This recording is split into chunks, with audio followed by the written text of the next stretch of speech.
po ba pakwento? Kasi we heard, dalawa lang po atang NBI agents na nandun. Sinag ko lang. Sige po, pakwento Dalawang nga po. babae pa. Opo. Ano po bang Ang nangyari? nangyari kasi, sumakay siya sa sasakyan ng isang senador eh. I'd rather not mention who the senator is, no? Pero sumakay siya roon. Tapos parang nung nag-start na yung session, nagsisession, parang maluwag na roon. Naiwan doon yung dalawang babae namin na ahente. Actually, purposely din babae kasi we were expecting na isa-serve yung warrant sa kanya. He will be professional enough. He's from the law enforcement. He will understand. Busa, basa. Nung nalaman niya na isa-serve sa kanya, sinasabi na NBI, ganyan. Tinakil na niya. Tinulak niya na yung dalawang agent. Kaya siya nakatakbo. When I checked the CCTV, ang mga nakasunod sa kanya, mga staff niya, may dalang maleta, nakita niyo. Hindi ko lang alam ano laman ng maleta, ha? Pero suppose damit. Kasi doon siya mag-i-stay eh.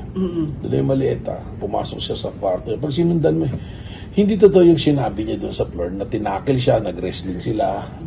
Walang ganon. At kaya siya nasugatan, not is because inflicted ng mga agents, but nadapa siya eh. Kitang-kita, nadapa doon sa staircase eh. Natukod niya yung kamay niya. Sarili niya mistake po.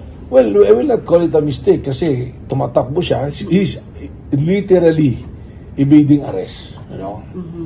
So, tinanong nga sa akin yan, ba't na may habulan, nagtakbuhan? Sabi ko, tumakbo ko, kaya hinabol. Kung hindi ko siya tumakbo, walang habulan. Nagulat ako, it's not a behavior of somebody who has a background of law enforcement.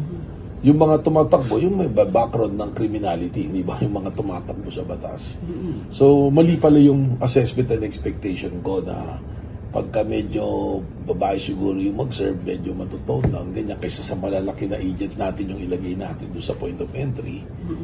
Ganun na nga yung nangyari. Tapos, ayun, stop na yan. 1, 2, 4. 1, 2, tapos, ayun pa yung agent eh. Ayun pa, oh. Nung dirito pa sa, paakyat na siya rito, nandoon pa eh. Oh, ito yung tinulak niya na agent, si babae ito eh. Agent Sam eh. Susugatan po. Hindi naman, pero parang may mga pasadang laki si Senator Bato.